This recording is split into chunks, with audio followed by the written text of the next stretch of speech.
Now, it is not to be supposed that, although intellectual substances are not corporeal, nor composed of matter and form, nor existing in matter like material forms, that on this account they are equated with divine simplicity.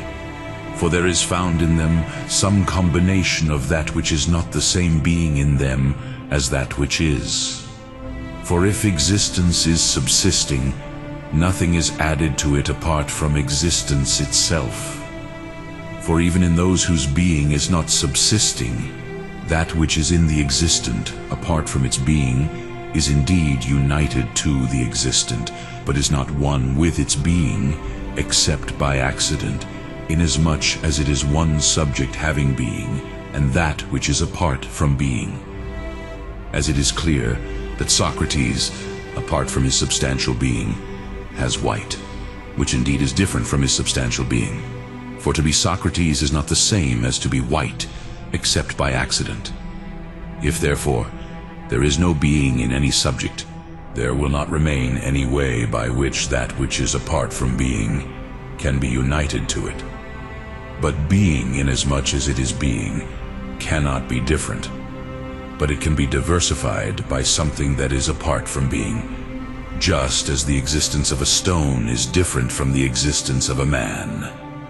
Therefore, that which is subsisting being can only be one. Now it has been shown that God is his subsisting being. Therefore, nothing else can be its own being apart from itself. Therefore, in every substance that exists apart from itself, the substance itself and its existence must be different. Further, the common nature, if it is understood as separate, cannot be but one, although many may be found possessing that nature.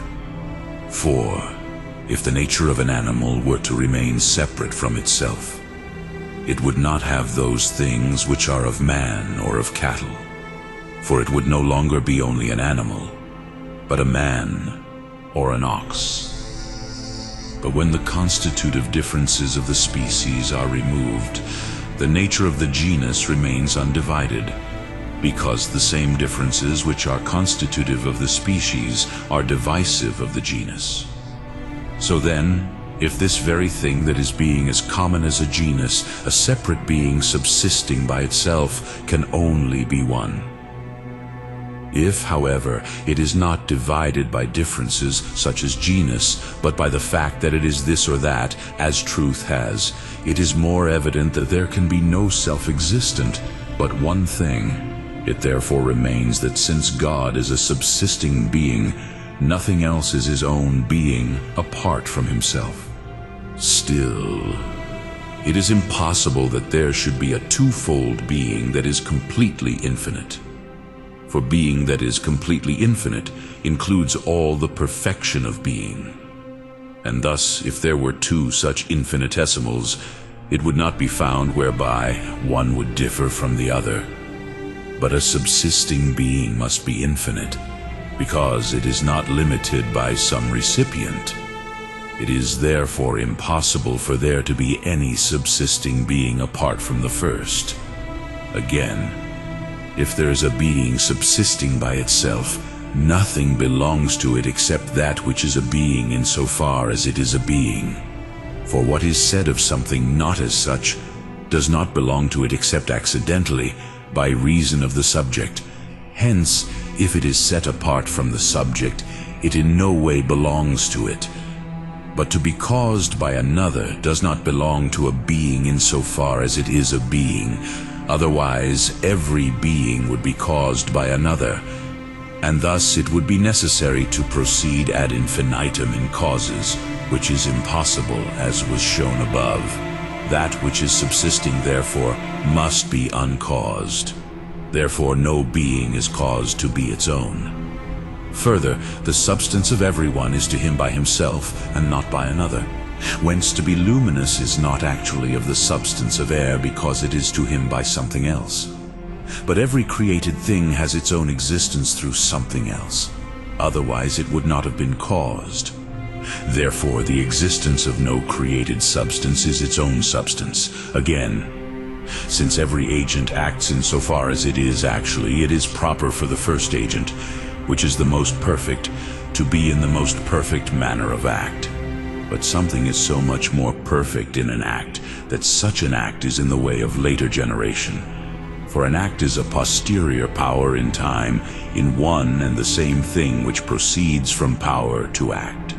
It is also more perfect in an act that it is the act itself than that which has the act, for this is because of that act. Having put these things in this way, it is clear from what has been shown above that God alone is the first agent.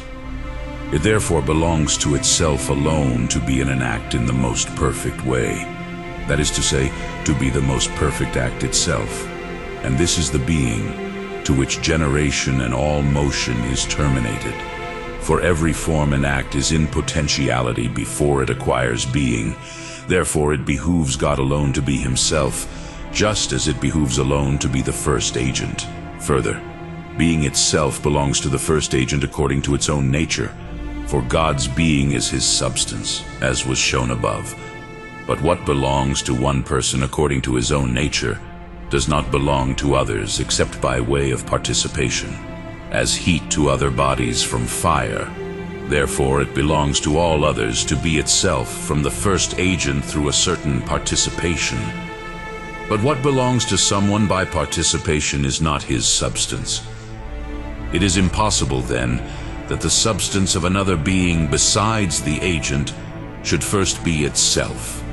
Hence it is that in Exodus 3:14 the proper name of God is said to be who is, because it is only proper to him that his substance is nothing other than his being.